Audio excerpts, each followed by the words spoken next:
Again, imagine living in a country where everyone was taken care of. No homeless people, no starving children, no extravagantly rich people, and no seriously poor people. All right, let's talk about starving children. First of all, let's look at America. How many starving children do we have in America? Most of them are 100 pounds overweight. I mean, well, just kidding. But you know, the fat little chunky boys and girls you see all around you eating McDonald's hamburgers and apple pie and all that stuff. I mean, starving children? Where are the starving children? But let me ask you this question. What's keeping you from helping them? Does your government have to tell you when to go out and use the bathroom? If you want to help starving children, help starving children.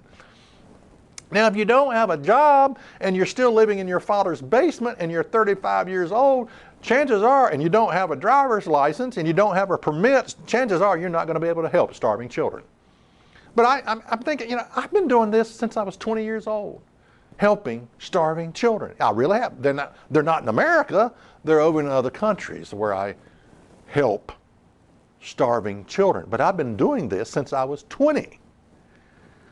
No extravagantly rich people. You know, I got to thinking, if you drove by my home, maybe at night, saw it all lit up at night, you would probably say that person's a rich person.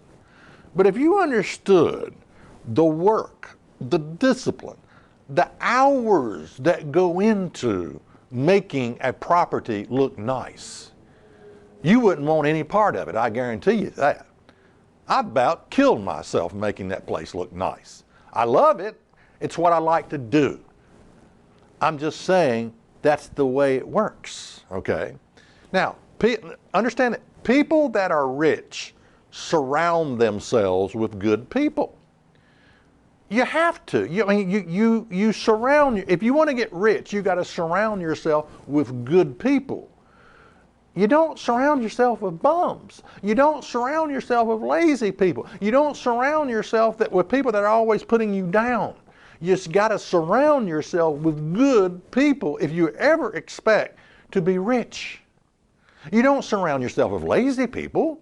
You don't surround yourself with people that don't want to work. You eliminate those people. You get them out. You fire them. You're fired. That's what you do.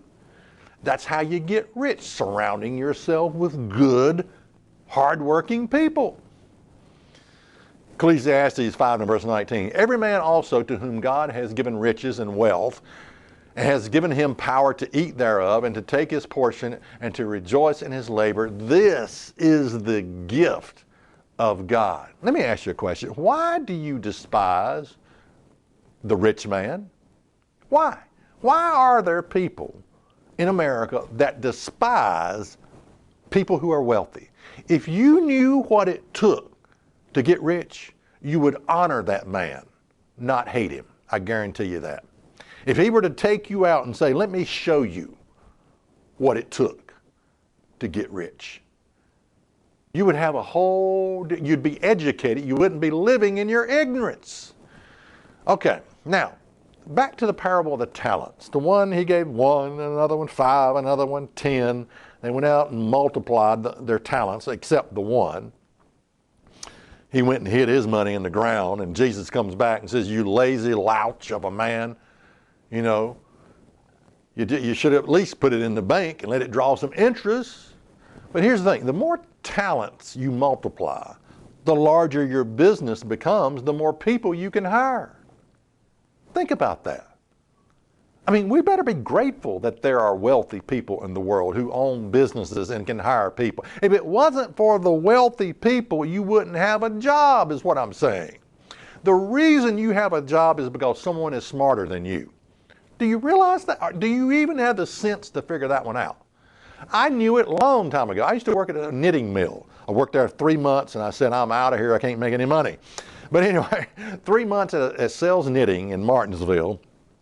And I went there and I was amazed I worked in the folding department, and I pushed my little cart all over that factory, you know, down to the dye house, up here in the sewing department, the folding department, this department, and all the sewing machines, and the women sitting there and doing this, doing that, and the dyeing process, and and all the equipment. And I looked at it. It was a huge place.